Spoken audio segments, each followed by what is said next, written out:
রাদিয়াল্লাহু তাআলা আনহু উনি এই হাদিসটা বর্ণনা করেছেন। আমার নবীজি ইরশাদ করেছেন, ইযা কানা লাইলাতুন নিসফি মিন শাবানা দুফিয়া ইলা মালাকিল মাউতি সাহিফাতুন ফায়ুকাল উকবুদ মান ফি হাযিহি সাহিফা ফাইন্নাল আবদা লা ইউখরিসুল খারাস ওয়া ইউনকিহুল আসবাত ওয়া ইউবনি আল বুনিয়ানা ওয়া ইন্না ইসমাহু ক্বাদ নুসিখা ফিল মাউতা ওয়া মা ইয়ানতাযিরু বিহি মালাকুল মাউত ইল্লা আন ইউমারা বিহি ফায়াকবিদুহু। একটু জোরে বলুন না সুবহানাল্লাহ। নবীজি বলেন, উম্মত শুনো, শাবান মাসের মধ্যরাত তথা 15 তারিখের রাত যখন আসে, আমার আল্লাহ হযরতে মালাকুল মউত আজরাইল আলাইহিস সালামকে ডেকে একটা লিস্ট ওনার হাতে তুলে দেন। কি দেন? লিস্ট, সাহিফা, একটা পৃষ্ঠা, এবং বলা হয় উকবুদ মান ফি হাযিহি সাহিফা, হে মালাকুল মউত, আগামী শবে বরাত আসার আগ পর্যন্ত কারা কারা কবরস্থানে যাবে, আগামী শবে বরাত আসার আগে আগে কারা মারা যাবে, এই লিস্টটিতে সবার নাম আছে। আর তোমার দায়িত্ব টাইম অনুযায়ী তাদের রূহকে কবজ করে নেওয়া। একটু জোরে বলুন সুবহানাল্লাহ। সেই রাত আল্লাহ পাক সুবহানাহু ওয়া তাআলার পক্ষ থেকে ফয়সালা হয়। সেজন্য সূরা দুখান শুরুতে আমার আল্লাহ পাক সুবহানাহু ওয়া তাআলা ইরশাদ করেছেন, আউযু বিল্লাহি মিনাশ শাইতানির রাজীম, বিসমিল্লাহির রহমানির রহিম,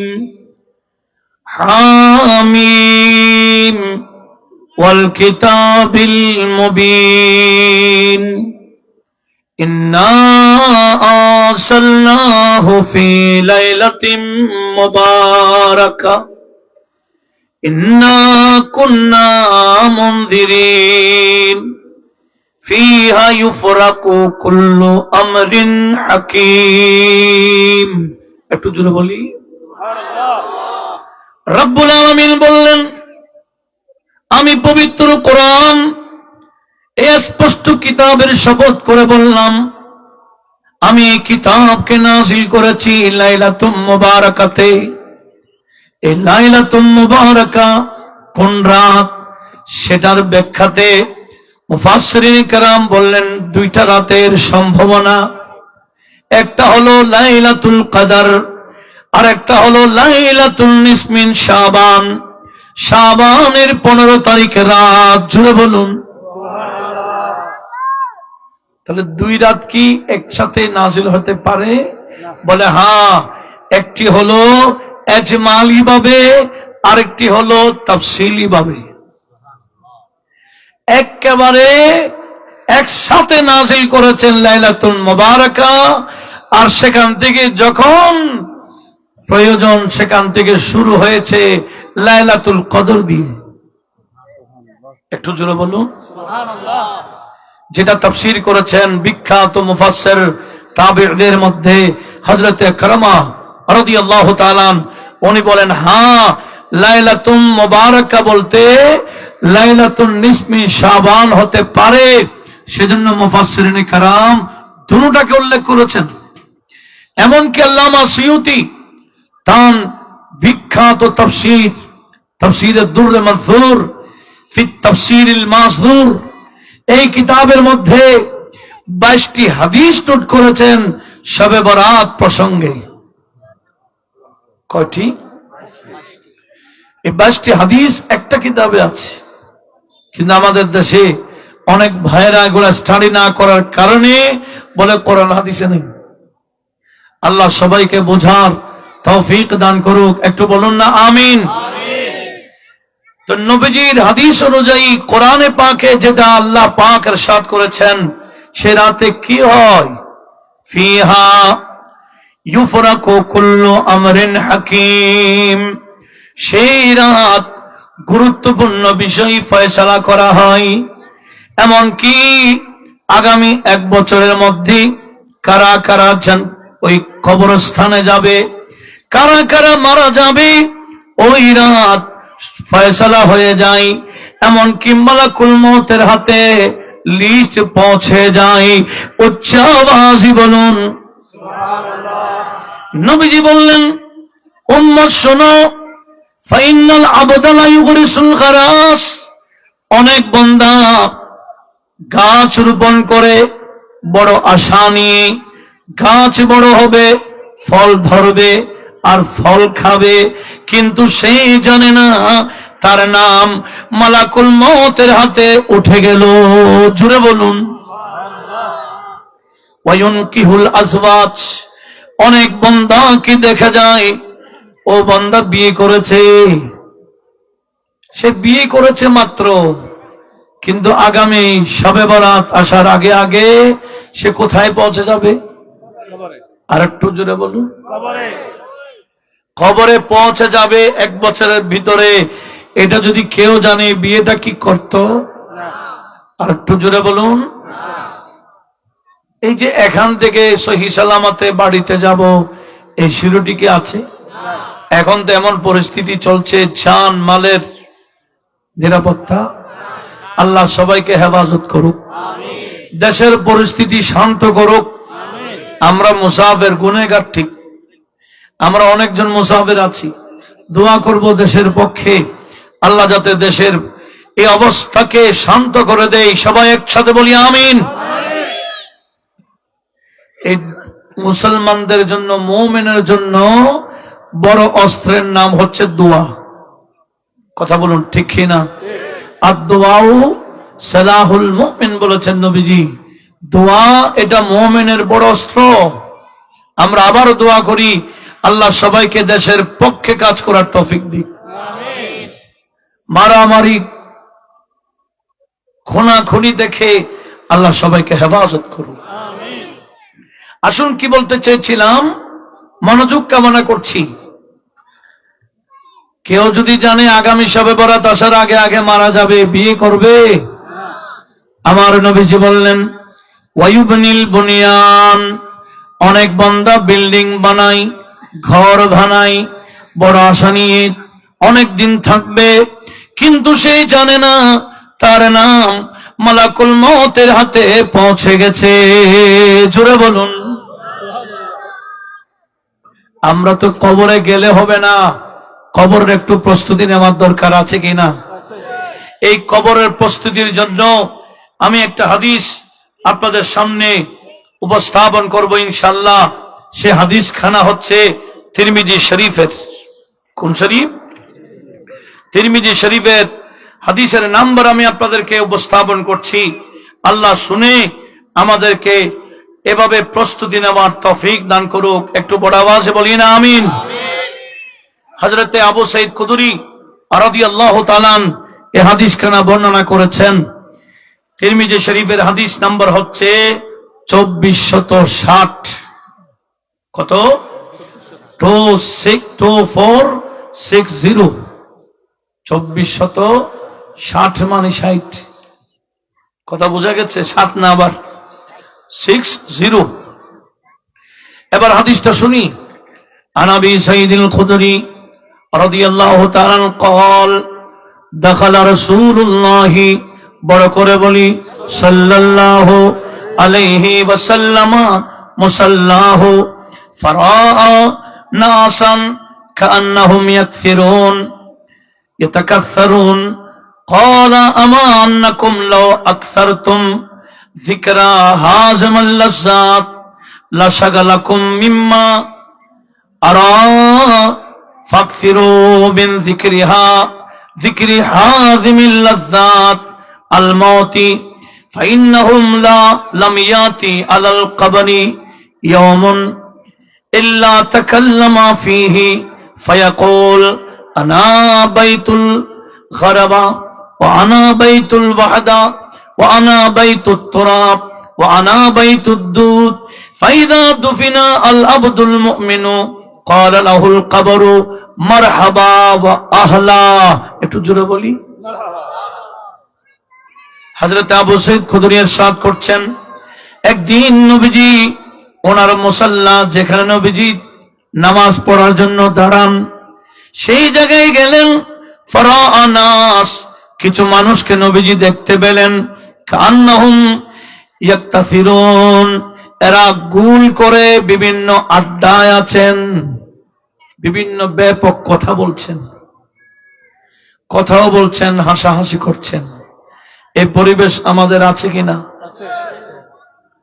নবীজি উম্মতদেরকে বললেন, আমার সাহাবা, আমান্নাকুম লাউ আকসারতুম যিকরা হাযিহিল লাযযাত, হে আমার উম্মত, একদিন মালাকুল মউত তোমাদের কাছে আসবে, তোমার রূহ কবজা করে নেবে। এই কথা তোমাদের স্মরণ থাকলে এভাবে তোমরা আড্ডায় থাকতা না। ওই মালাকুল মউত যে রূহ কবজা করবে, কবরে যাবে, কবরের প্রস্তুতি তোমরা নিয়ে নিতে। আমি দেখতে পাচ্ছি তোমরা অন্যদিকে ব্যস্ত হয়ে গেলা। আমি নবী তোমাদেরকে বলে দিলাম, ফাকসিরু মিন যিকরি হাযিমিল লাযযাত, তোমরা বেশি বেশি যিনি তোমাদের লাযযাতকে কেড়ে নেবেন, দুনিয়ার যত নিয়ামত কেড়ে নেবেন, দুনিয়ার যত স্বাদ কেড়ে নেবেন, তোমাদের স্বাদ গ্রহণ করতে দেবে না, খাইতে দিবে না, ঘুমাইতে দেবে না, রূহ কবজা করে নেবেন। ওই মালাকুল মউতকে তোমরা বেশি বেশি স্মরণ করিও। উচ্চ আওয়াজে বলুন, মউতের কথা কি আমাদের স্মরণ আছে? হ্যাঁ, বলে মরণ তো একদিন আছে, মরব আর কি। মরণ কি শেষ না শুরু? একটু সবাই বলেন, মরণ কি শেষ না শুরু? কি শুরু? হয়তো আরাম শুরু, নতুবা বেরাম শুরু। কথা বলুন, ঠিক কিনা? আমরা তো কবর উপরে দেখি, হাদিস আসতেছে, এটা তিরমিজি শরীফের হাদিস, লক্ষ্য করুন। আমরা তো উপরে দেখি, ভিতরে দেখি না। ভিতরে হয়তো জান্নাত নতুবা জাহান্নাম। সেজন্য আমাদের প্রস্তুতি কি নিতে হবে? কবরটাকে কি জাহান্নাম বানাবার না জান্নাত বানাবার? একটু জোরে বলেন, আমরা কবরকে জান্নাত বানাইতে চাই কি না? কি মন গড়া চললে হবে? নামাজ না পড়লে কি হবে? নবীজির শরীয়তের খেলাফ চললে কি হবে? ইহুদির মতো নাসারার মতো বিধর্মী কালচার নিয়ে ঘুরলে হবে? কখনো না। আমাদের উচিত সেই অন্ধকার কবরের প্রস্তুতি নিয়ে যাওয়া। এতটুকু যদি আমরা আজকের ওয়াজ থেকে গ্রহণ করতে পারি, আজকের মাহফিল সার্থক হবে। কথা বলুন, ঠিক কিনা? লক্ষ্য করুন, মরণ কি শুরু না শেষ? হ্যাঁ, মরণ মানে কি শেষ? একটু সবাই বলেন, মরণ মানে কি শেষ না শুরু? কিসের শুরু? আলা হযরত, যিনি ১৫০০ কিতাব লিখেছেন, উনি কাব্য কবিতাও লিখেছেন। সেখানে 3টা খণ্ডের কিতাব। এটা 2টা আমাদের মাঝে আসে, আরেকটা এখনো অনলাইনে আছে, এসে গেছে, আসবে ইনশাআল্লাহ, জিলদে সালেস। সেটা আলা হযরত বলেন, এ রাজা, हर काम काई की वक्त है,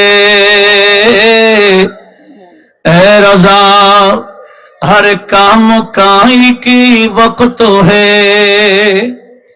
ए रजा, हर काम काई की वक्त है, दिल को भी आराम हो ही जाएगा, दिल को भी आराम हो ही जाएगा, जाएगा। একটু সবাই বলেন না, जाएगा,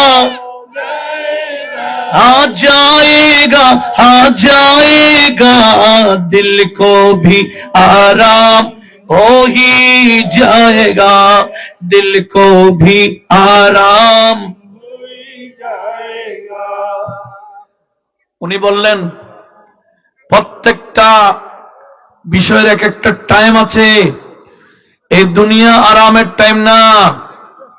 ইমানদারের জন্য আরামের টাইম হবে কবরস্থানে গেলে। একটু জোরে বলুন।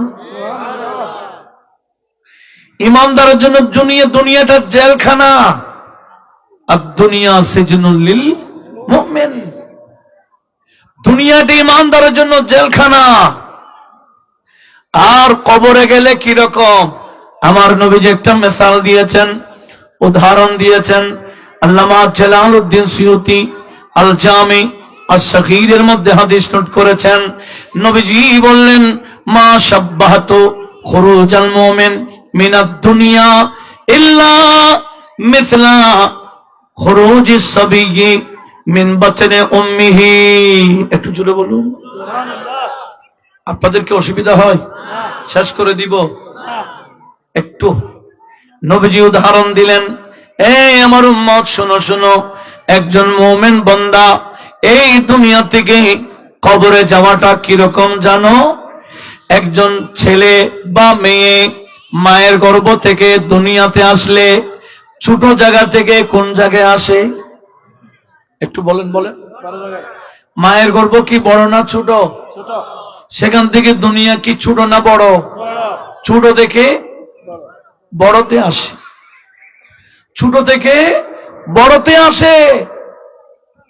ঠিক তদ্রূপ মুমিন বান্দা কবরে যাওয়া মানে মুমিনের জন্য দুনিয়াটা ছোট, আর কবরটা হলো বিশাল।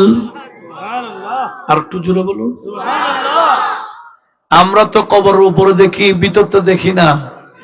প্রস্তুতি নিয়ে গেলে আমার নবীজি বললেন, উম্মত ইউয়াসা কবরহু, তার কবর প্রশস্ত করা হয়, মুদ্দা বসরিহি, তার চোখের দৃষ্টি যত দূর যায়। একজন মুমিন বান্দা নবীজির শরীয়ত সুন্নাত মোতাবেক জীবন গঠন করেছে, পরিবারকে গঠন করেছে। এইভাবে গঠন করে যারা কবরে যায়, কবরে যাওয়ার পরে 3.5 হাত থাকে না। ওই কবরটা তার চোখের দৃষ্টি যত দূর যায় তত বড় আমার আল্লাহ প্রশস্ত করে দেয়। আমরা এত বড় কবরস্থান হোক চাই কিনা? একটু জোরে বলেন, চাই কিনা? শুধু নিজের জন্য হলে হবে, পরিবারের জন্য দরকার হবে না। সবাইকে প্রস্তুতি এখন থেকে গ্রহণ করাইতে হবে। ছোট থেকে বাচ্চাদেরকে কবরের প্রস্তুতির জন্য এখন থেকে গাইড করুন। নামাজি বানাইতে চাইলে বড় হওয়ার পর বানাইতে পারবেন না। ছেলে হোক মেয়ে হোক, নামাজি বানাইতে হবে ছোটকাল থেকে। কথা বলুন, ঠিক না? আর একটু জোরে বলেন, কোন কাল? নবীজি কয় বছরের একটা কথা বলেছেন?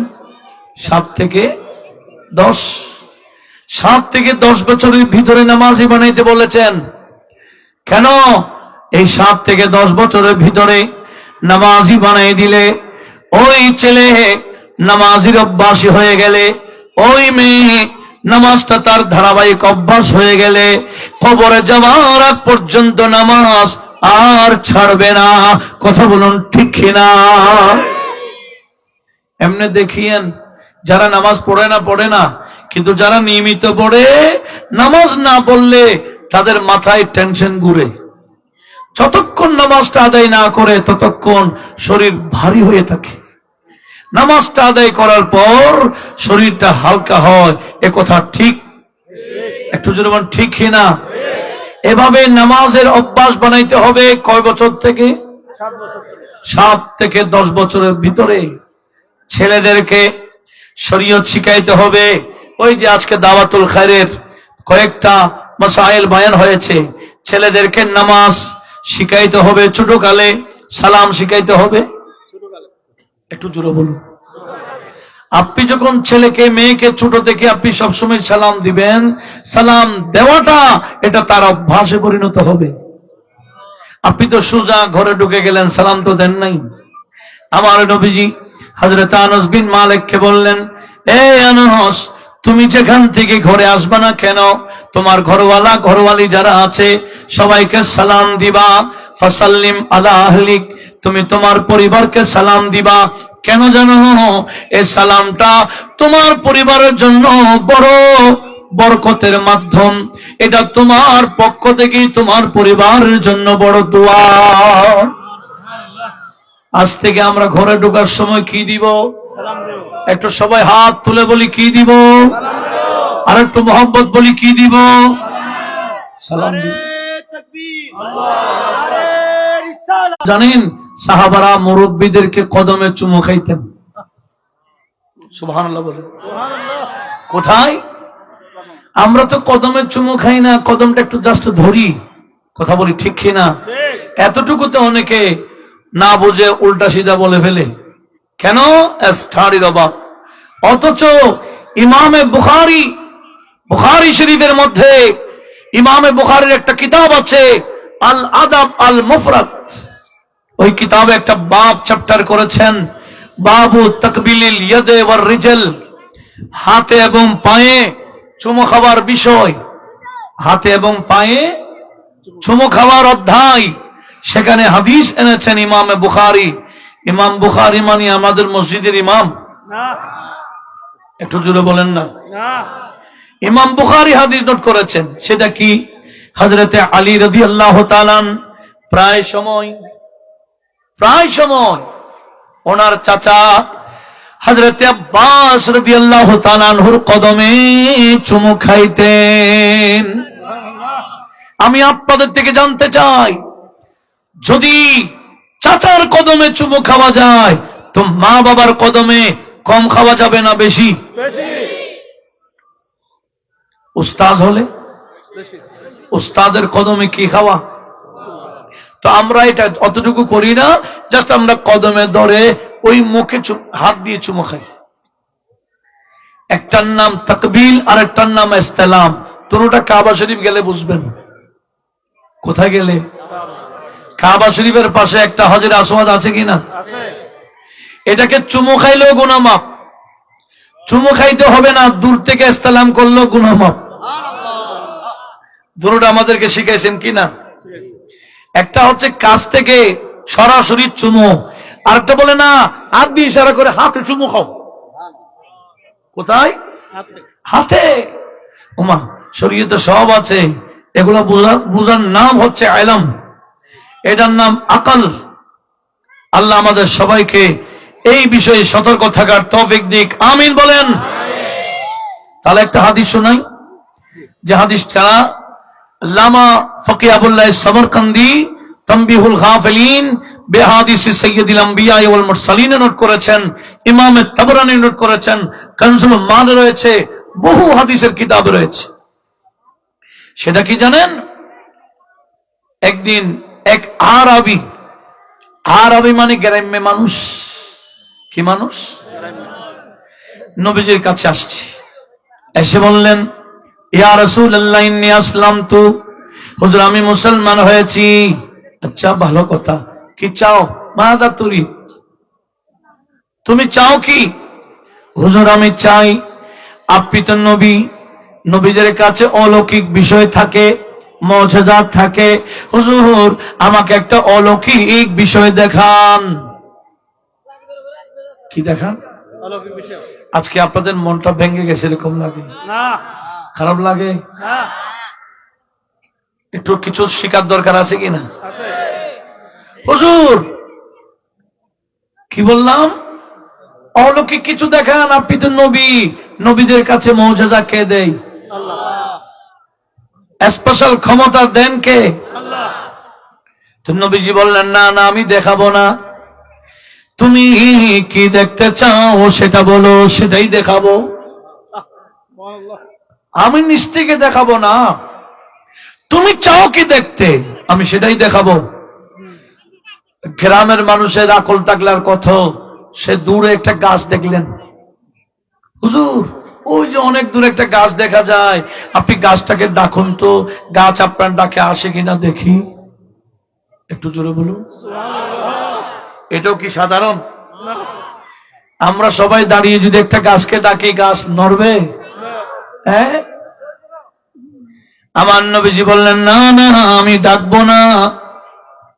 আমার সাহাবী তুমি গিয়ে বলো গা, এই গাছ তোকে নবীজি ডেকেছেন, এতটুকু বললে হবে। তুমি পরবর্তী অবস্থা কি হয়ে দেখবা।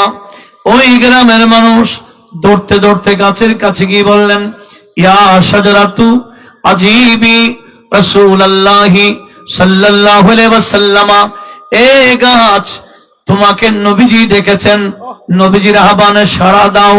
এতটুকু বলতেই ফামালাত, গাছ ঝুঁকে গেল, আনামামিহি, তার সামনে ঝুঁকে গেল, আবার আন খালফিহি, পিছনে ঝুঁকে গেল, আবার ইলা শিমালিহি ওয়া ইলা জুনুবিহি, ডানে এবং বামে, সামনে পিছনে ঝুঁকে গাছ একেবারে শিকড়টাকে নরম করে মানুষের মতো গর্ত থেকে উঠে হাঁটে হেঁটে আমার নবীজির সামনে আসে, আরবি ভাষায় নবীজিকে সালাম প্রদান করে।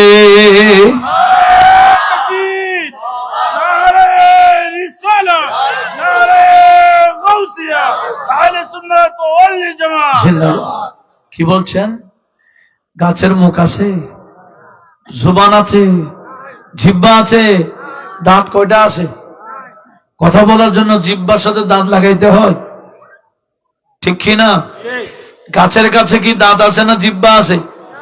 তো সালাম কিভাবে দেয়? আল্লাহ যেভাবে ক্ষমতা। পাথরের জিহ্বা নাই, মুখ নাই, কিন্তু নবীকে দেখলে সালাম দিতে পারত। ইমামে তিরমিজি হাদিস টুট করেছেন, মা মাররান নবিয়্যু, বড় করে বলুন, সাল্লাল্লাহু আলাইহি ওয়াসাল্লাম বিতরিকিন মিন তুরুকিল মদিনা আও সিক্কাতিন মিন সিকাকিল মদিনা লাম ইয়াবকা হাজারুন ওয়ালা শাজারুন ইল্লা খাররা সাজদা। নবীজি মদিনার রাস্তা দিয়ে চললে, গলি দিয়ে হাঁটলে গাছ গাছালি সোজা থাকতো না। গাছ নবীকে দেখলেই ঝুঁকে যেত, পাথর নবীকে দেখলে কালিমা পড়তো, সালামি পেশ করত। আমরাও নবীকে সালাম দিই কিনা? প্রত্যেকটা মাহফিলে সালাম দিবেন। অনেকে এমনি সালাম না দিয়ে দোয়া করে দেই। তবে মনে রাখবেন, দোয়া কবুল হওয়ার একটা পদ্ধতি আছে, আছে কিনা? হাদিস মেশকাতেও আছে। এক সাহাবা নামাজের সালাম ফিরাইতে দোয়া করলেন। নবী বলছেন, ইয়া আব্দুল্লাহ আজ্জালতা, হে আল্লাহর বান্দা, তুমি এত তাড়াহুড়া করে করছে কেন? হুজুর কি রকম? বলে, তুমি নামাজের সালাম ফিরাবার সাথে সাথে হাত কেন উঠাইলা? দোয়া কবুল হওয়ার একটা পদ্ধতি আছে। এগুলো ইন্টারের সিলেবাসভুক্ত হাদিস, কিতাবুস সালাতের হাদিস। আমার নবীজি বললেন, আমার সাহাবী, তুমি দোয়া করার আগে আল্লাহর প্রশংসা করবা, সুবহানাল্লাহ, আল্লাহর তারিফ করবা, আল্লাহর প্রশংসা করবা। এরপরে সাল্লি আলাইয়া, আমি নবীর উপর দরুদ শরীফ পড়বা। আল্লাহর তাহমিদ, আল্লাহর তারিফ করে আমার উপর দরুদ শরীফ পড়ে হাত তুলে দিলে ওই বান্দার দোয়া আমার আল্লাহ কবুল করে নেয়। সেজন্য প্রত্যেকটা আমলের পরে কি পড়া দরকার? প্রথমে আল্লাহর তারিফ, তারপরে রাসূলের উপর দরুদ শরীফ। একটু জোরে বলুন মারহাবা। গাছ পাথর নবীকে দেখলে কি দিত?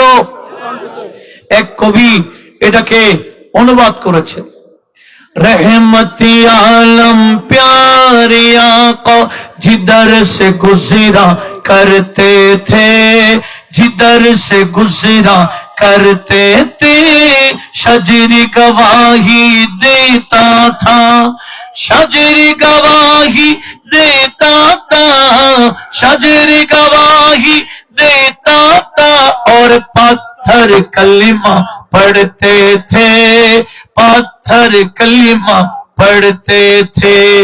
नूर खुदा की मुनकी रब तो अपने आँखी खोल, आका आका बोल बंदे, সবাই একসাথে, आका आका बोल,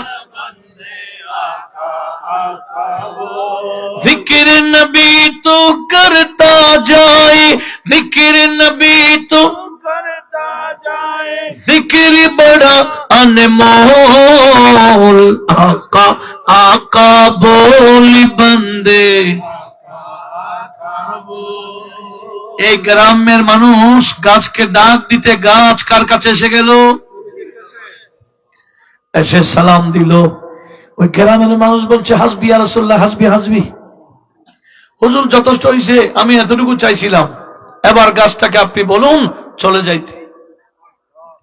আমার নবীজি হাত দিয়ে ইশারা করলেন, গাছ আপন জায়গায় চলে গেল। এবার ওই গ্রামের মানুষ বলল, ইয়া রাসূলুল্লাহ, এই অলৌকিক ঘটনা দেখে আপনার প্রতি আমার মহব্বত বেড়ে গেল।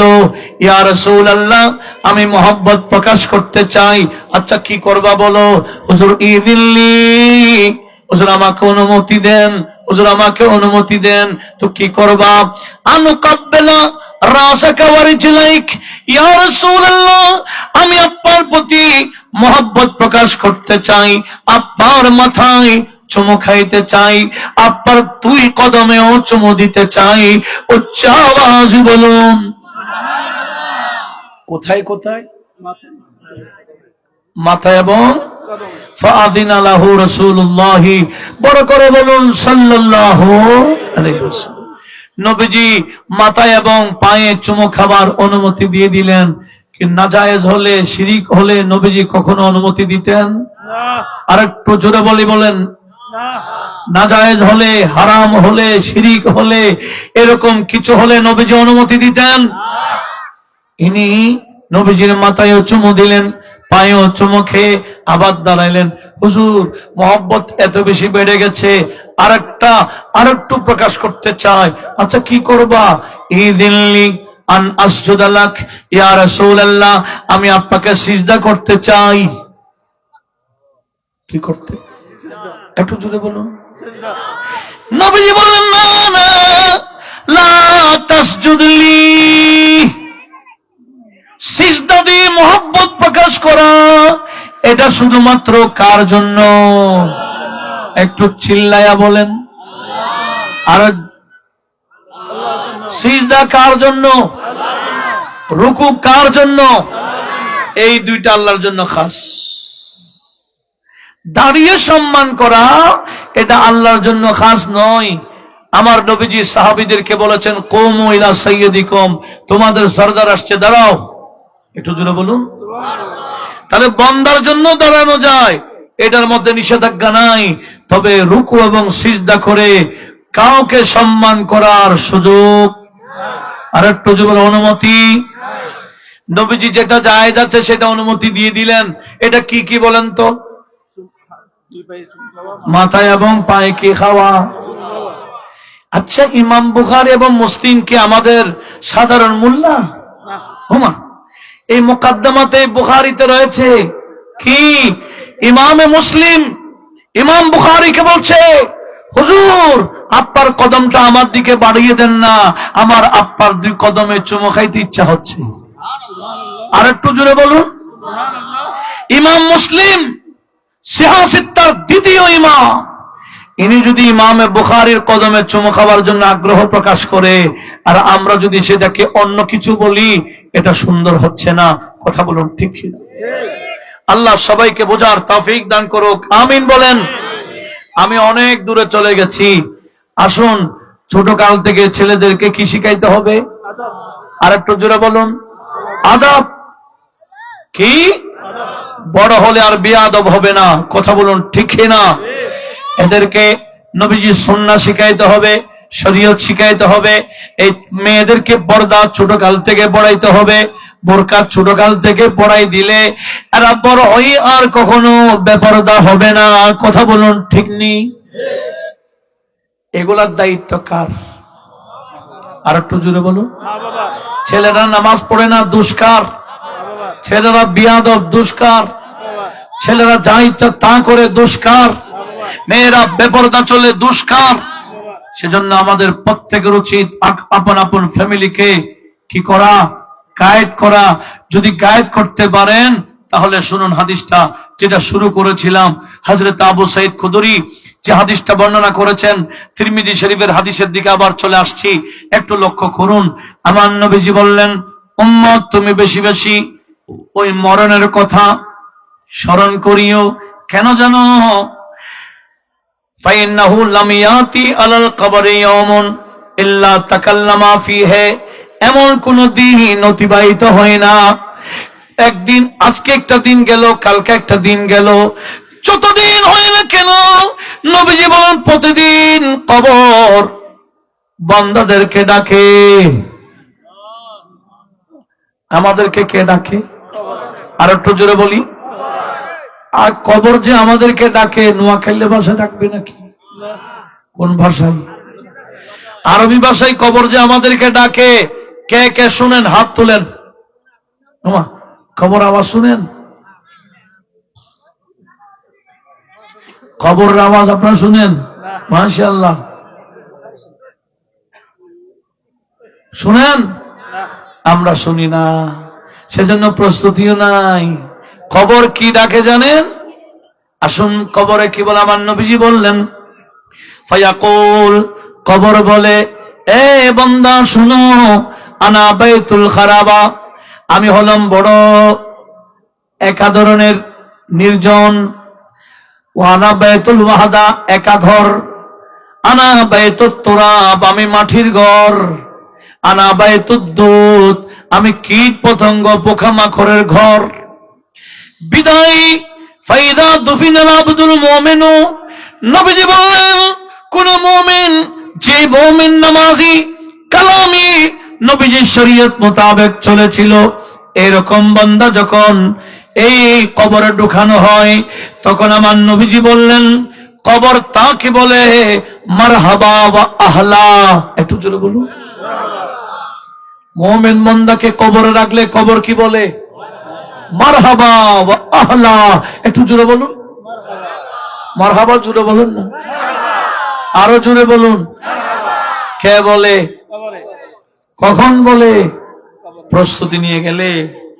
এবং কবর তাকে বলে, এ বান্দা, ইন্নাকা ওয়া ইন কুনতা লা হাব্বা ইলাইয়া মান ইয়ামশি আলাইয়া আলা যাহরি, এ বান্দা, আমি কবর, আমার মাটির উপরে যে সমস্ত বান্দারা চলতো, তুমি ছিলে আমার কাছে বড় প্রিয়, এতদিন তুমি আমাকে বেশি প্রিয় ছিলে, আমি তোমার জন্য অপেক্ষা করছিলাম, বিদায় আজকে তুমি আমার কবরে আসছো, তোমাকে আমি মারহাবা বলছি, কারণ তুমি নবীজির শরীয়ত মোতাবেক, সুন্নাহ মোতাবেক চলেছিলা, তুমি আমার অতীব প্রিয় ছিলা। আজকে তুমি দেখো আমি কবর তোমার সাথে কি আচরণ করব। কবর বলে আমি তোমার সাথে কি আচরণ করি দেখো, এরকম দেখো বলে কবর ফায়াতাওয়াসসালাহু মদ্দা বসরিহি, একেবারে চোখের দৃষ্টি যত দূর যায় কবর তত প্রশস্ত হয়ে যায়। আর একটু জোরে বলুন। এবং ওয়ায়ুফতাহু লাহু বাবুন ইলাল জান্নাহ, ওই কবর থেকে জান্নাতের দিকে একটা দরজা খুলে দেওয়া হয়। ওই মুমিন বান্দার সাথে কিসের সম্পর্ক হয়ে যায়? আমরা কি চাই না আমাদের সম্পর্ক কবরে গেলে জান্নাতের সাথে হোক? নামাজ না পড়ে, হারাম খেয়ে, শরীয়ত বিরোধী চলে? কখনো নয়। তাহলে এরপরেরটা একটু শুনুন। ওয়াইন, আর কবর যদি দেখে এই বান্দা বেনামাজি, এই বান্দার সাথে নবীজির শরীয়তের সম্পর্ক নাই, এই বান্দার সাথে নবীজির সুন্নাহর সম্পর্ক নাই, এই বান্দা ইহুদির মতো চলেছিল, নাসারার মতো চলেছিল, গায়কের মতো, নায়িকর মতো, খেলোয়াড়ের মতো চলে কিনা? এইরকম চলে চলে কবরে গেলে নবীজি বললেন ফায়াকুল কবরু লা মারহাবা ওয়ালা আহলা, কবর ওই বান্দাকে বলে তোমাকে মারহাবা নাই, তোমাকে আহলা নাই, তোমাকে কোনো স্বাগত না, তুমি আমার বড় ঘৃণিত বান্দা ছিলা। একটু বড় আওয়াজে বলুন নাউজুবিল্লাহ। এতদিন তুমি আমার পিঠে ছিলে, আজকে আমার পেটে আসছো, এই বান্দা দেখো আমি তোমার সাথে কি আচরণ করি বলে কবর এক পাশ অপর পাশের সাথে মিলে যায়। প্রস্তুতি নিয়ে গেলে কবর কি হয়? আর একটু জোরে বলুন।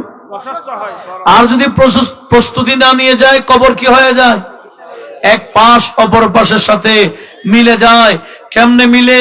আমার নবীজি বললেন উম্মত শুনো, তাখতালিফু আদলাউহু, ওই বান্দার বাহু পরিবর্তন হয়ে যায়। কবর এমন ভাবে চাপ দেই, ডান বাহু বাম দিকে চলে যায়, বাম বাহু ডান দিকে চলে আসে কবরের চাপে। একটু বড় আওয়াজে বলুন না নাউজুবিল্লাহ। আমরা কি চাই কবরে আমাদেরকে চাপ দিক? একটু জোরে বলেন, আমরা কি চাই কবরে আমাদেরকে চাপ দিক? আমাদের ছেলে মেয়েদেরকে দিক, আমাদের স্ত্রীদেরকে দিক, আমাদের ঘরওয়ালাকে দিক, আমাদের ঘরওয়ালিকে দিক, আমাদের এলাকার মানুষকে দিক। তাহলে আমাদেরকে কি করতে হবে? নবীজির শরীয়তে এখনো সময় আছে, বাকি জীবন প্রস্তুতি নেওয়ার সুযোগ আছে কিনা? সুযোগের জন্য আগামী রাত আসতেছে শুক্রবার। কি বার? এটা কেমন দিন, কেমন রাত? নবীজি বলেন লাইলাতুল নিসফি শাবান আসলে পুরো রাত জেগে জেগে ইবাদত করবা, পরের দিন রোজা রাখবা। একটু জোরে বলুন। এমনকি আমার নবীজি ওই দিন জান্নাতুল বকিতে গিয়ে কবর জিয়ারত করেছেন। সেজন্য প্রত্যেকের উচিত শবে বরাতে আশেপাশে যত কবরস্থান আছে, মুরব্বীরা যারা যেখানে আছেন, আগামী শুক্রবার রাতে জিয়ারত করবেন তো ইনশাআল্লাহ? বলেন, দুই হাত তুলে ইনশাআল্লাহ। আর একটু জোরে বলে ইনশাআল্লাহ। কেউ যদি এটাকে বেদাত বলে, আমরা আমলে ইবাদত করে জবাব দিব। আমরা ইবাদত করে কি দিব? জবাব দিব। কিছু বলার দরকার নাই। ওই রাত আমার নবীজি জিয়ারত করেছেন কবরের, আমরাও কবরের জিয়ারতে ওই রাত করব।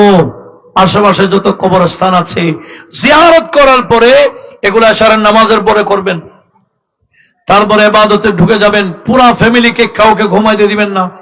কোন রাত? আর একটু জোরে বলুন। এটা কখন? আগামী শুক্রবার। ঘুমাই কাটাই দিবেন? ঘুমাই কাটাবেন না। পরের দিন রোজা রাখবেন, পুরা ফ্যামিলিকে রোজা রাখাবেন। দরকার আছে কিনা? শুধু ওয়াজ করে চলে গেলাম, কিছুই করলেন না, তাহলে জিরো। ঠিক কিনা? এই ওয়াজ থেকে কিছু ফল দরকার আছে কিনা? আছে। ওই শবে বরাতের হাদিস বর্ণনা করেছেন 11 জন সাহাবাই কেরাম।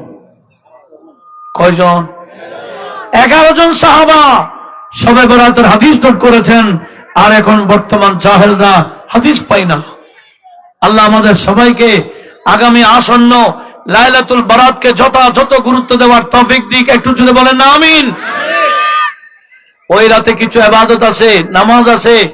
বিশেষ করে আল্লাহর বান্দারা যারা আল্লাহর ওলি হয়েছেন, ইনারা 100 রাকাত নামাজ পড়তেন। কয় রাকাত? 100 রাকাত নামাজ পড়তেন। আপনারা তত না পারলেও যত পারেন তত পারবেন। বেশি বেশি ইস্তেগফার পড়বেন ওই রাত, বেশি বেশি নবীজির উপর দরুদ শরীফ পড়বেন ওই রাত। নিজের জন্য দোয়া করবেন, ফ্যামিলির জন্য দোয়া করবেন, আত্মীয় স্বজন পাড়া প্রতিবেশীর জন্য দোয়া করবেন, দেশের জন্য প্রবাসী ভাইদের জন্য দোয়া করবেন। দরকার আছে কিনা? আমি কথা বাড়াবো না, দেশের পরিস্থিতি খারাপ বিদায় আসন্ন এই লাইলাতুল বরাতের প্রস্তুতির আহ্বান জানিয়ে আমি শেষ করছি। এখন আমাদের দাওয়াতুল খায়রের প্রোগ্রামের একটা পর্ব, লাশকে কিভাবে গোসল করানো হয়, এই প্রশিক্ষণটা এখন দেওয়া হবে।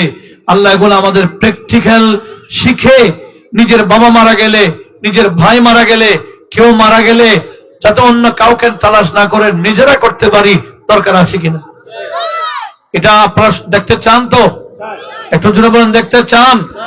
এখানে আমাদের ভাইরা আপনাদেরকে সে প্রশিক্ষণটা প্র্যাকটিক্যাল দিবে। লাশকে কিভাবে গোসলও করাবে, কাফনও পরাবে। হ্যাঁ,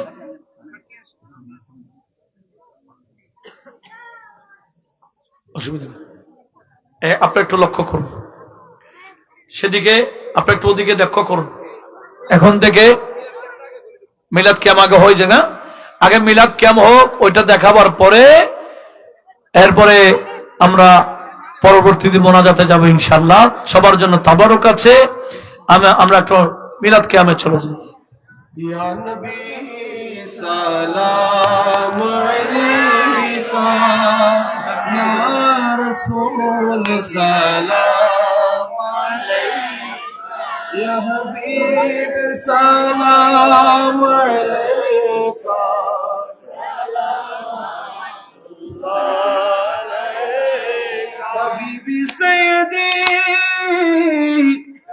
या रसूल अल्लाह का वसल्लम अलैका या हबीब अल्लाह का अपनी जे নূরের নবী নিখিলের ধ্যানের ছবি আপনি না এলে দুনিয়ায় আধারে ডুবি তো সবই নবী সালাম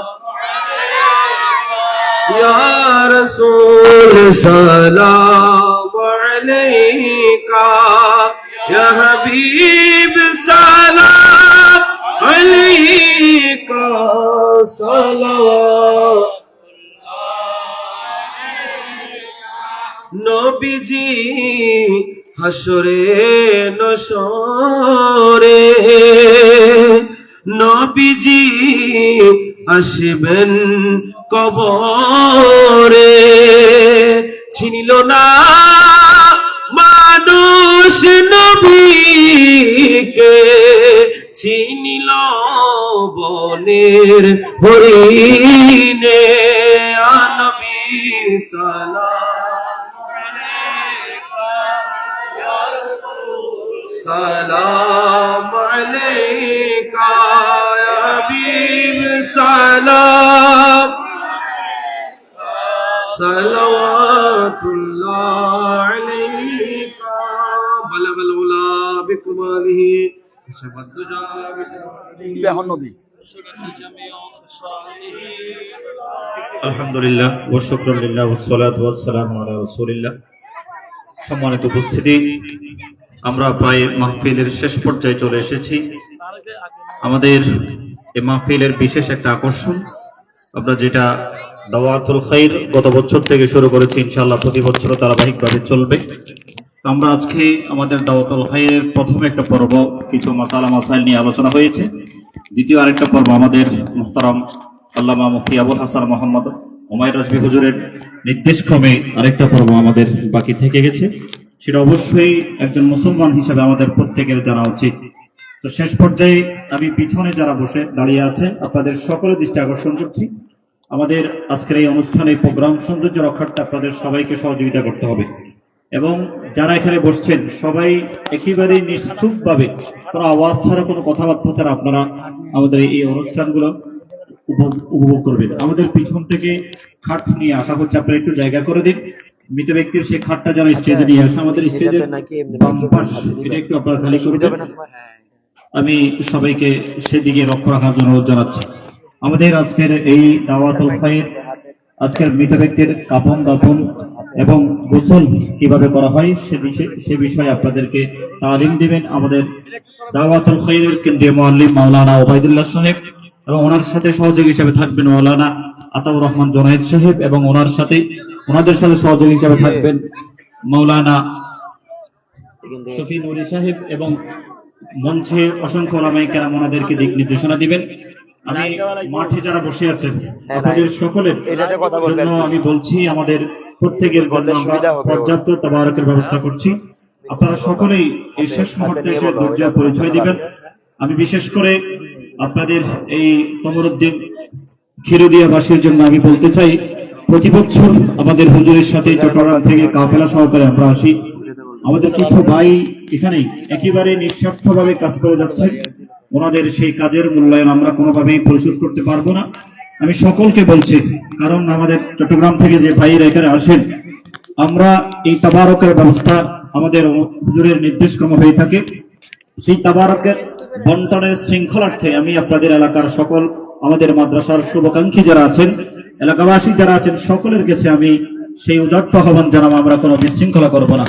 তাবারকের দায়িত্ব পালন করবেন আমাদের চট্টগ্রাম থেকে যারা যে সমস্ত বাইরে আসছেন, ওনারা তাবারকের দায়িত্ব পালন করবেন, বন্টনের দায়িত্ব পালন করবেন। এলাকাবাসী আপনারা প্রত্যেকেই প্যান্ডেলের ভিতরে বসবেন, প্যান্ডেলের বাহিরে কোনো ব্যক্তিকে তাবারক দেওয়া হবে না। প্যান্ডেলের ভিতরে সবাই অবস্থান করবেন, নিজ নিজ জায়গায় বসে থাকবেন, কোনো বিশৃঙ্খলা করবেন না। প্রত্যেকের হাতেই তাবারক পৌঁছে দেওয়ার জন্য আমরা সর্বোচ্চ চেষ্টা করে যাব। এ পর্যায়ে আমাদের সেই দাওয়াতুল খাইরের প্রোগ্রাম শুরু হতে যাচ্ছে। আমি আমাদের যারা মুআল্লিম বৃন্দ আছেন ওনারা প্রস্তুতি গ্রহণ করছেন এবং আমাদের চট্টগ্রাম সীতাকুণ্ড উপজেলার গাউসিয়া কমিটির ভাইয়েরা ওনারাও সহযোগিতা করবেন, ওনারা সাপোর্ট দেবেন। আপনাদের এলাকাবাসী আপনারা এই বিষয়টা সুন্দরভাবে উপভোগ করার জন্য আমি অনুরোধ জানাচ্ছি। যারা এই দাওয়াতুল খাইর প্রোগ্রাম পরিচালনা করবেন আপনারা গাউসিয়া কমিটির সেই কোটিগুলো পরিধান করার জন্য আমি অনুরোধ জানাচ্ছি।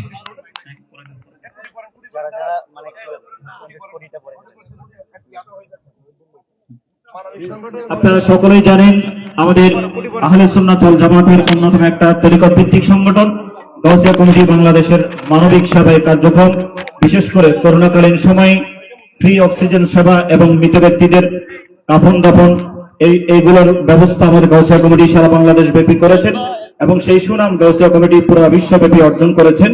তো সেই হিসাবে আমাদের গাউসিয়া কমিটির ভাইরা ওনারা কুটি পড়ছেন, গাউসিয়া কমিটির সেই লোগো এবং গাউসিয়া কমিটির সেই নাম অঙ্কিত আছে সেই কোডগুলোর মধ্যে আপনারা সেই বিষয়টা উপভোগ করছেন।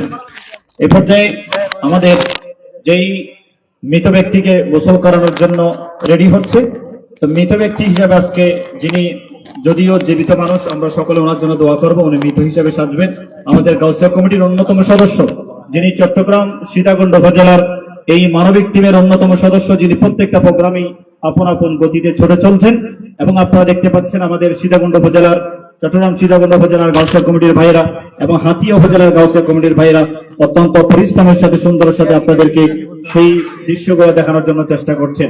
সামনে যে ভাইগুলো দাঁড়িয়ে আছেন আমি আপনাদেরকে বিনয়ের সাথে অনুরোধ করছি আপনারা বসে যান, প্লিজ বসে যান।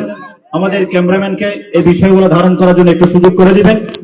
পিছনে যারা দাঁড়িয়ে আছেন আমি আপনাদেরকে পিছনে আমাদের স্বেচ্ছাসেবক ভাইরা যদি সেখানে তেরপাল থাকে তেরপাল বিছিয়ে দেন, সবাই খুব সুন্দরের সাথে সেই বিষয়গুলো উপভোগ করার জন্য আমি অনুরোধ জানাচ্ছি। এই পর্যায়ে আপনাদের সামনে প্রদর্শিত হচ্ছে মৃত ব্যক্তির গোসল কিভাবে দেওয়া হচ্ছে সেই বিষয়ে আপনাদের সামনে প্রদক্ষিণ করা হচ্ছে। আপনারা সকলেই ধৈর্য সহকারে বসেন, এরপরে এই প্রোগ্রামটা উপভোগ করেন। সর্বশেষ মিলাদ মুনাজাতের মাধ্যমে আপনাদের প্রত্যেকের হাতে তাবারক পৌঁছে দেওয়া হবে। মৃত ব্যক্তি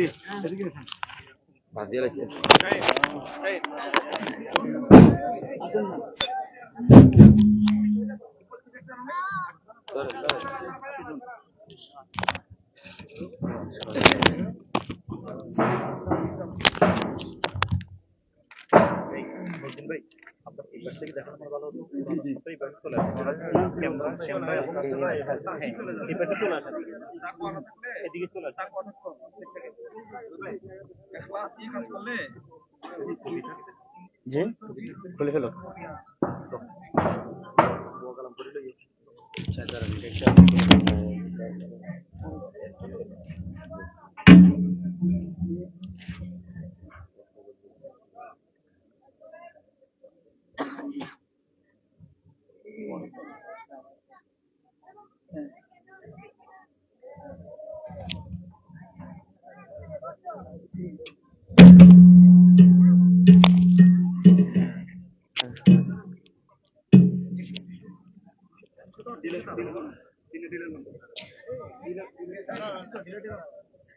আপনাদের অবগতির জন্য জানানো হচ্ছে আমাদের আজকের এই প্রোগ্রামটা সরাসরি লাইভ সম্প্রচার হচ্ছে তাকওয়া টিভি ফেসবুক পেজ এবং তাকওয়া টিভি ইউটিউব চ্যানেলে। আমাদের এই প্রোগ্রামগুলো সরাসরি সেখানেই আপনারা পাবেন।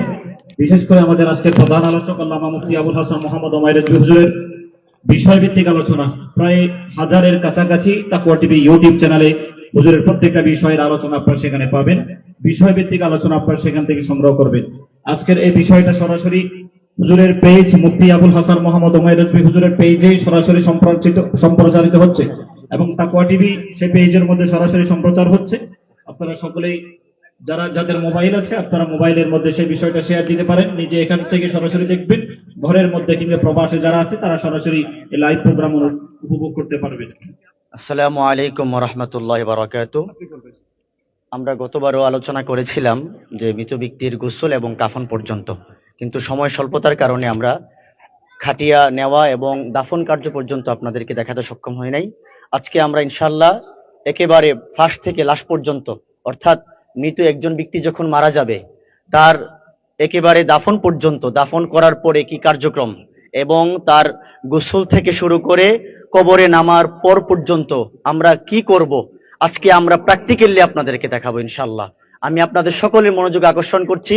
আমার হুজুর ইতিপূর্বে বলেছেন যে যখন একজন ব্যক্তি মারা যায় তখন আমরা অন্যর দিকে তাকিয়ে থাকি। কেন এমনটা কেন হবে? আমার পরিবার, আমরা যেন, আমার বাবা, আমার দাদা, আমার নানা, আমার পরিবার থেকে যদি কেউ ইন্তেকাল করে, আমি নিজে যেন নিজ দায়িত্বে যেন তার কাফন দাফন সম্পন্ন করি, তবে ইনশাআল্লাহ মৃত ব্যক্তির আত্মা শান্তি হবে। সম্মানিত হাজিরিন, আমরা এখন আমাদের সরাসরি কার্যক্রমে আমরা চলে যাচ্ছি। প্রথমত যিনারা মৃত ব্যক্তিকে গোসল করাবেন তিনারা প্রথমত উজু করে নেবেন। আপনারা সকলে উজু করেছেন? আলহামদুলিল্লাহ, ওনারা সকলে উজু করেছেন এবং পবিত্র থাকার পরেই তো উজু করবেন। আগে অবশ্যই পবিত্র থাকতে হবে, শরীর পাক থাকতে হবে, পরিষ্কার কাপড় পবিত্র থাকতে হবে, তারপরে তিনি উজু করবেন। উজু করার পরে এখন তিনি মৃত ব্যক্তিকে তার নাভি থেকে, অর্থাৎ তার ছতর, আমাদের পুরুষের নাভি থেকে হাঁটু নিচ পর্যন্ত ছতর ঢাকা ফরজ, এই ফরজ অংশটুকু তিনি ঢেকে দিবেন। ঢেকে তিনি মৃত ব্যক্তির কোনো অংশে, অর্থাৎ গোপনাঙ্গর দিকে তাকাবেন না। মৃত ব্যক্তির কোনো গোপনাঙ্গর দিকে তাকাবেন না, তিনি না দেখে তার কাপড়গুলো খুলে নেবেন। সকলে লক্ষ্য করেন, সকলে লক্ষ্য করেন। আমরা আজকে আপনাদেরকে যা প্র্যাকটিক্যাল দেখাবো ইনশাআল্লাহ হুবহু আপনারা সেভাবেই করবেন। বরং এটা উত্তম রূপে আপনাদেরকে আমরা দেখাচ্ছি, কোরআন এবং হাদিস দ্বারা প্রমাণিত। এখন এর পূর্বে আমরা যে কাজটি করব সেটি হচ্ছে পানি গরম করতে হবে। বড়ই পাতা দ্বারা পানি গরম করব। যদি আমার এলাকায় আশেপাশে বড়ই পাতায় কোথাও আমার না পাওয়া যায়, না মিলে, এখন আমি কি করব? তখন আমি বড়ই পাতা ছাড়াও করতে পারবো, অর্থাৎ পানিটা থাকবে কুসুম গরম পানি, অর্থাৎ এত বেশি গরম হবে না, ঠান্ডাও থাকবে না, কুসুম গরম পানি দ্বারা আমি তৈরি করে রাখবো। তারপর আমি পায়খানা এবং প্রস্রাবের স্থান এক খণ্ড কাপড় দ্বারা মাসে করব। হ্যাঁ, যেন, আমি আবারও বলছি, মৃত ব্যক্তির গোপনাঙ্গর দিকে যেন দৃষ্টি না যায়, এটা লক্ষ্য রাখতে হবে। উত্তম রূপে তিনারা পরিষ্কার করে নিয়েছেন। তারপর মৃত ব্যক্তিকে উজু করাবেন। দেখেন মৃত ব্যক্তিকে কিভাবে উজু করায়, আপনারা একটু দেখেন, লক্ষ্য রাখেন, ধীরে ধীরে করেন। যদি আপনারা এর মধ্যে কিছু না বুঝেন অবশ্যই প্রশ্ন করবেন, আমরা 2বার 3বার আপনাদেরকে বলবো ইনশাআল্লাহ। প্রথমত উজুর মধ্যে প্রথমে মুখ, তারপরে 2 হাত। প্রথমে মুখ ধৌত করেন। মুখ ধৌত অর্থাৎ আমরা উজু করি না, আমরা যেভাবে উজু করি ঠিক তদ্রুপ ভাবে আমরা মৃত ব্যক্তিকে এভাবে উজু করাবো। অর্থাৎ চুলের গোড়া থেকে থুতনি নিচ পর্যন্ত, এক কানে লতি থেকে অন্য কানে লতি পর্যন্ত সমস্ত মুখ ধৌত করা, এটা কি ফরজ। তারপরে আমি 2 হাতের কোণই পর্যন্ত ধৌত করে দিব। প্রথমে ডান হাত, তারপরে বাম হাত।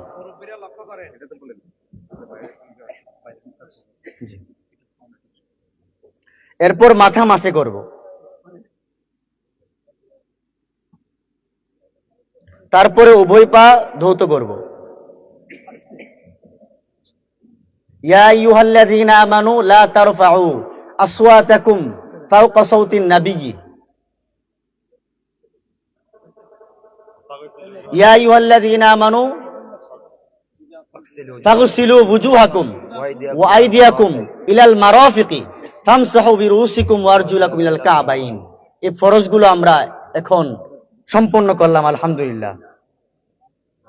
একটু লক্ষ্য রাখবেন মুখ ও নাকের ভিতরে যেন পানি না যায়, সেজন্য আপনাকে টিস্যুর দ্বারা এটাকে আটকে রাখতে হবে। মৃত ব্যক্তির মুখে এবং নাকের ভিতরে যেন, নাক কান ভিতরে যেন পানি না চলে যায়। কাপড় ভিজিয়ে মুখ ও কানের ভিতর মুছে দিবেন। হ্যাঁ, কাপড় ভিজিয়ে, এটা ভিজা কাপড়, অর্থাৎ এই কাপড়টা কিন্তু পবিত্র হতে হবে। পবিত্র কাপড় নিয়ে ভিজিয়ে মুখ এবং কান মুছে দিবেন। মাথা ও দাড়ি সাবান দ্বারা ধৌত করবেন। মাথা এবং মাথার চুল এবং দাড়ি। এখন আমরা গোসলের কাজ সম্পন্ন করব। এখন আমাদের প্রথমত আমরা মৃত ব্যক্তিকে কাপড় খুললাম, তারপরে আমরা উযু করালাম। এখন আমরা তৃতীয় নাম্বার হচ্ছে আমরা মৃত ব্যক্তিকে গোসল করাবো। সকলেই খেয়াল করুন। প্রথমত আমি মৃত ব্যক্তিকে বাম পার্শ্বে করব, ডান দিক থেকে আমি দৌত করব। একটু খেয়াল রাখুন, আমি মৃত ব্যক্তিকে ডান দিক থেকে শুরু করব, এজন্য আমাকে মৃত ব্যক্তিকে বাম পার্শ্ব করতে হবে।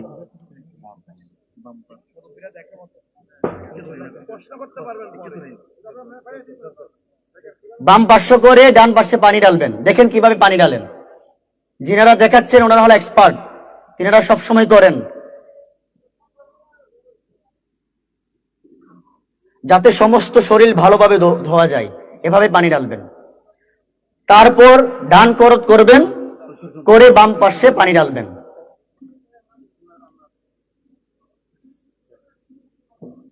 তারপর মৃত ব্যক্তিকে হেলান দিয়ে বসাবেন।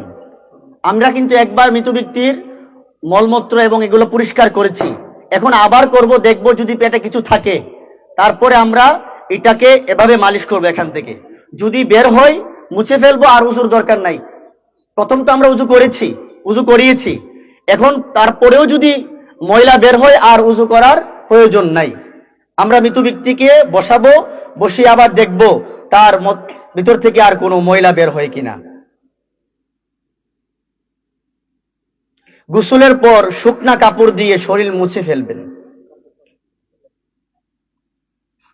শুকনা কাপড় দিয়ে, এবং পবিত্র, বারবার বলছিলাম পবিত্র কাপড় থাকতে হবে অবশ্যই। এজন্য আমরা কি করি, মৃত ব্যক্তি হলে আমরা নতুন গামছা কিনে নিয়ে আসি, এটাকে করে আমরা ধুয়ে তারপরে শুকিয়ে আমরা মৃত ব্যক্তির কার্য সম্পাদন করি। দাড়ি ও মাথার চিরুনি ব্যবহার করবেন না এবং নখ কাটবেন না।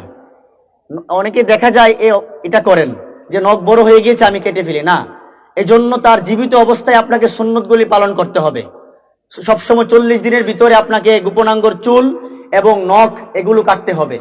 যদি কেউ 40 দিনের উপরে হয়ে যায়, নখ চুল না কাটেন, আল্লাহ আপনার দোয়া কবুল করবেন না। মাথা ও দাড়িতে আতর গোলাপ লাগাবেন।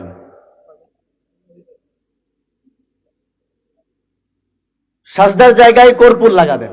কর্পূর, কার্পুর, কার্পুর, জি জি জি, কাপুর। পুরুষকে পুরুষ লোক দ্বারা ও স্ত্রীকে স্ত্রী লোক দ্বারা গোসল দিতে হবে। পুরুষকে পুরুষ লোক দ্বারা এবং স্ত্রীকে স্ত্রী লোক দ্বারা গোসল দিতে হবে। এখন আলহামদুলিল্লাহ আমাদের গোসল সম্পন্ন হয়ে গিয়েছে। এখন আমরা কাফন পরাবো। গুরুত্বপূর্ণ বিষয়, দেখেন পুরুষের জন্য 3টি কাপড়, মহিলার জন্য 5টি কাপড়। পুরুষের জন্য কয়টি কাপড়? 3টি কাপড়। সবাই বুঝতেছেন? পুরুষের জন্য 3টি কাপড় এবং মহিলার জন্য 5টি কাপড়।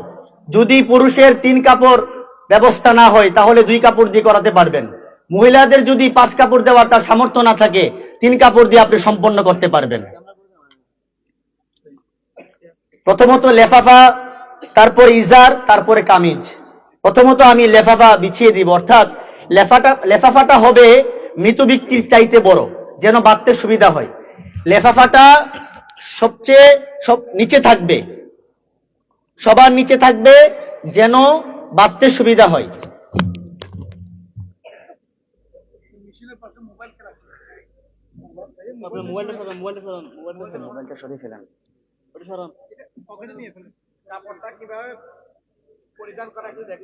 কাপড় কিভাবে পরিধান করে আপনারা একটু দেখেন।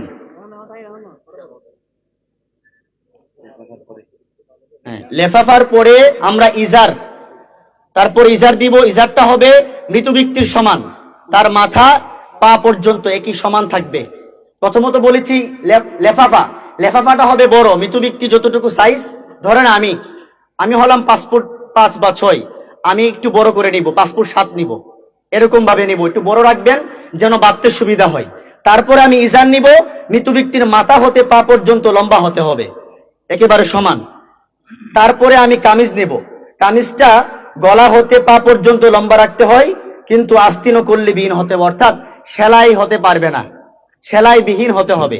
এটা কামিজ পাঞ্জাবি পরি না আমরা, সেলাইবিহীন, হ্যাঁ এভাবে পরিয়ে দিবেন।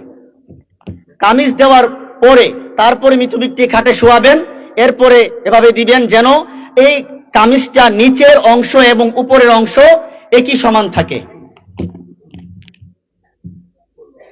তারপরে আমরা এখন এক এক করে আমরা সম্পন্ন করব। প্রথমত আমরা বাম দিক, হ্যাঁ বাম দিক, প্রথমত বাম দিক করবেন, একটু খেয়াল রাখেন। প্রথমত বাম দিক করবেন যেন ডান দিকটা উপরে থাকে।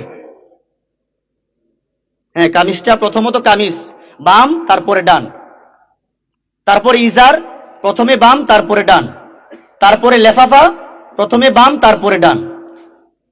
যদি খুলে যাওয়ার আশঙ্কা থাকে, অর্থাৎ আমরা তিনটা বান দিয়ে দিব, মাথার দিক থেকে, বুকের দিক থেকে এবং পায়ের দিক থেকে, এভাবে আমরা বান দিয়ে দিব।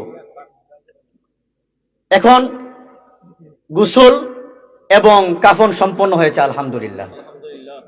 এখন আমরা খাটিয়া নিব। এই দেখেন গুরুত্বপূর্ণ একটি বিষয়, এটা হাদিস শরীফের মধ্যে আসছে। আমার প্রিয় নবী সাল্লাল্লাহু আলাইহি ওয়াসাল্লাম বলছেন, হযরত আনাস ইবনে মালিক রাদিয়াল্লাহু তাআলা থেকে বর্ণিত হাদিস, আমার প্রিয় নবী সাল্লাল্লাহু আলাইহি ওয়াসাল্লাম বলছেন, মান হামালা জাওয়ানিবিস সারিরি আরবা কাফফারাল্লাহু আনহু আরবাঈনা কাবীরান। অর্থাৎ যে ব্যক্তি মৃত ব্যক্তির খাটিয়া বহন করবে, মৃত ব্যক্তির খাটিয়া বহন করবে, আল্লাহ রাব্বুল আলামিন তার 40টি বড় বড় গুনাহ ক্ষমা করে দিবেন। সুবহানাল্লাহ, এটা হাদিস শরীফ। এজন্য আমরা এখন এগুলো নিতে আমরা ভয় পাই, করি না, কিন্তু এটার জন্য আমাদের সুসংবাদ আছে। এখন আমরা প্রথমত কিভাবে করবে দেখেন, একটা নিয়ম আছে। প্রথমত ধরেন আব্দুল করিম সাহেব তিনি এই মৃত ব্যক্তির ডান দিক থেকে প্রথমত তিনি এভাবে ধরবেন, খাটিয়া হাতে কাঁধে নিবেন, ডান কাঁধ। আমি আবার বলছি, একটু খেয়াল রাখবেন, যদি আপনাদের প্রশ্ন থাকে করবেন, না বুঝে থাকলে। আব্দুল করিম সাহেব তিনি মৃত ব্যক্তির ডান দিক থেকে এই যে খাটিয়াটা, এটা তিনি ডান কাঁধে নিবেন, 10 কদম হাঁটবেন। তারপরে তিনি আবার ডান দিকের পায়ের নিচে চলে যাবেন, এইভাবে তিনি 10 কদম হাঁটবেন। তারপরে আবার বাম দিকে আসবেন, মৃত ব্যক্তির মাথার কাছে আসবেন, 10 কদম হাঁটবেন। তারপরে মৃত ব্যক্তির বাম দিকে পায়ের দিকে চলে যাবেন, এভাবে 10 কদম হাঁটবেন, এভাবে 40 কদম হাঁটবেন, হেঁটে তিনি কবর প্রান্তে নিয়ে যাবেন। নিয়ে এখন আমরা মৃত ব্যক্তিকে নামাবো। এতটুকু আপনারা বুঝতে পেরেছেন? মৃত ব্যক্তিকে কিভাবে নিতে হবে বুঝতে পেরেছেন? এখন আমরা মৃত ব্যক্তিকে নামাবো। এখন মৃত ব্যক্তিকে নামানোর জন্য প্রথমত আপনি দেখবেন পরহেজগার ব্যক্তি, অর্থাৎ তার পরিবারের মধ্যে, গোষ্ঠীর মধ্যে যদি থাকে, এটা তো অবশ্যই ভালো কথা। এবং আপনারা পরহেজগার ব্যক্তি দুইজনকে আপনারা কবরে নামাবেন, এটা পুরুষের বেলায়। আর মহিলাদের বেলায় যাদের কাছে তাদের পর্দা ফরজ নয় এমন ব্যক্তি যেন, যাদের কাছে পর্দা ফরজ নয় এমন ব্যক্তি যেন কবরে নামে। অন্যথায় দেখা যায় তার মুহরিম নাই, এখন কি করব? এজন্য আমাকে দিনদারকে প্রাধান্য দিতে হবে, বুজুর্গ ব্যক্তিকে আপনি কবরে নামাবেন। বুঝতে পেরেছেন? এখন আমরা মৃত ব্যক্তিকে কবরে নামাবো, দুইজন নামলাম কবরে।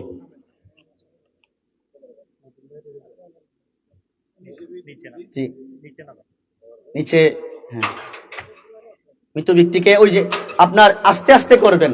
এই যে আমরা কবর প্রান্তে নিয়ে গিয়েছি, ধীরে ধীরে। আমি যদি জোরে জোরে যাই, মৃত ব্যক্তি ধাক্কা খাবে এবং নড়াচড়া করবে, কষ্ট পাবেন। দেখা যায় আমি প্রায় অনেক জায়গায় দেখেছি, এভাবে জুড়ে জুড়ে নড়ার কারণে মৃত ব্যক্তি থেকে রক্ত বের হয়ে যায়। এজন্য আপনারা ধীরে ধীরে নিয়ে যাবেন, আস্তে করে নামাবেন, রুমাল দিয়ে আস্তে করে। হ্যাঁ, নামানোর পরে মৃত ব্যক্তিকে ডান দিক থেকে, এই যে হাতের ডান দিকে ওনাকে কেবলামুখী করে দিবেন, ওনাকে কেবলামুখী করে দিবেন, কেবলামুখী। আর একটু সাইডে রাখবেন।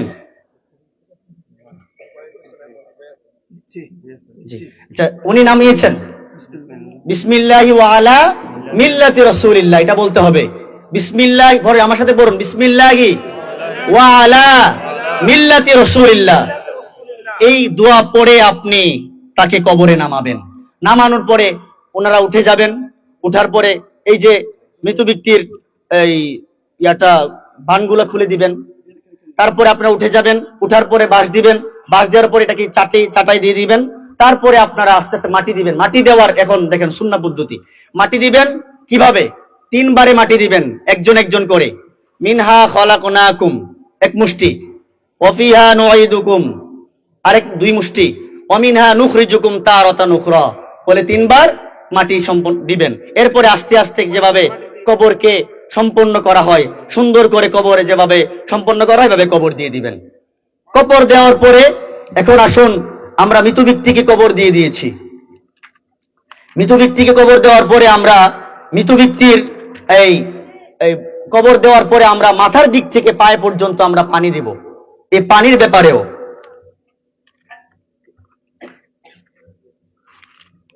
সাকাল্লাহু সারাহু ওয়া জাআলাল জান্নাতা মাসওয়াহু, এভাবে তিনবার করে করে আমি পানি ঢালবো মৃত ব্যক্তির মাথা থেকে পায়ে পর্যন্ত। হ্যাঁ, এভাবে না, অর্থাৎ কবরের উপরে। হ্যাঁ, এটা কিন্তু কবর, আপনারা কবর ধরেন এটাকে, ঠিক আছে? কবরের উপরে কবর দিয়ে দিয়েছে, এভাবে পানি নিবেন, নিয়ে সাকাল্লাহু সারাহু জান্নাতা মাসওয়া, এভাবে আপনারা পায়ে পর্যন্ত তিনবার পানি ঢেলে দিবেন, ঠিক আছে? আলহামদুলিল্লাহ, আমাদের কবর দেওয়া, মৃত ব্যক্তির গোসল করা, কাফন পরানো এবং দাফন করা সম্পন্ন হয়েছে, আলহামদুলিল্লাহ। এর ভিতরে আপনাদের কারো কোনো প্রশ্ন আছে? বুঝেন না এমন কেউ আছেন? ইনশাল্লাহ আপনারা পারবেন তো? তারপরে আমরা জিয়ারত করব। জিয়ারতের ব্যাপারে হাদিস শরীফের মধ্যে অনেক ভাবে বর্ণিত আছে কিভাবে করবেন। প্রথমত আমি আপনাদেরকে, আপনারা যেহেতু গ্রামের মানুষ, আপনাদের সহজের জন্য আমি বলছি, আপনারা প্রথমত খেজুরের ডাল আপনারা দিয়ে দিবেন মাথার দিক থেকে এবং পায়ের দিক থেকে, অথবা এই চার কোনায় 4টা খেজুরের ডাল দিয়ে দিবেন, মাঝখানে অথবা মাঝখানে বরাবর, এই যে মৃত ব্যক্তির মাঝখানে। হ্যাঁ, আমি একটা আন্দাজ করবো যে এটা নাভি, আমি আন্দাজ করে মৃত ব্যক্তির নাভি বরাবর দিয়ে দিব। তারপরে আমি কবর জিয়ারত করব। কবর জিয়ারত আমি প্রথমত সূরা ফাতিহা পড়ব, ইখলাস শরীফ পড়ব, আমার যেগুলো জানা আছে এগুলো পড়ব, পরে আমি দোয়া করব, দরুদ শরীফ পড়ব, দরুদ শরীফ পরে আমি মৃত ব্যক্তির জন্য দোয়া করব। সম্মানিত হাজিরিন, আমরা এতক্ষণ পর্যন্ত গোসল এবং কাফন দাফন পর্যন্ত আমরা প্র্যাকটিক্যালি আপনাদেরকে দেখিয়েছি। হাদিস শরীফের মধ্যে আসছে, বুখারী শরীফ হাদিস শরীফের মধ্যে আসছে, বুখারী শরীফের হাদিসের মধ্যে আসছে, যদি কোনো ব্যক্তি মৃত ব্যক্তির একেবারে শুরু থেকে তার গোসল, কাফন, দাফন, একেবারে দাফন পর্যন্ত, জানাজার নামাজ, দাফন পর্যন্ত, এবং মৃত ব্যক্তির যে গোপন কথা আছে এই গোপন কথাও মৃত ব্যক্তি গোপন করবে, আল্লাহ রাব্বুল আলামিন ওই ব্যক্তিটাকে এমন ভাবে তার গুনাহ ক্ষমা করবেন যেন ওই ব্যক্তিটা মাত্র তার মাতৃগর্ভ থেকে জন্ম লাভ করেছেন। সুবহানাল্লাহ। আল্লাহ রাব্বুল আলামিন আমাদের সকলকে এই সমস্ত ভালো কাজ, উত্তম কাজের মধ্যে শামিল হওয়ার তৌফিক দান করুক। একটা নাত শরীফ হবে, আপনারা সকলে মন ভরে শ্রবণ করবেন।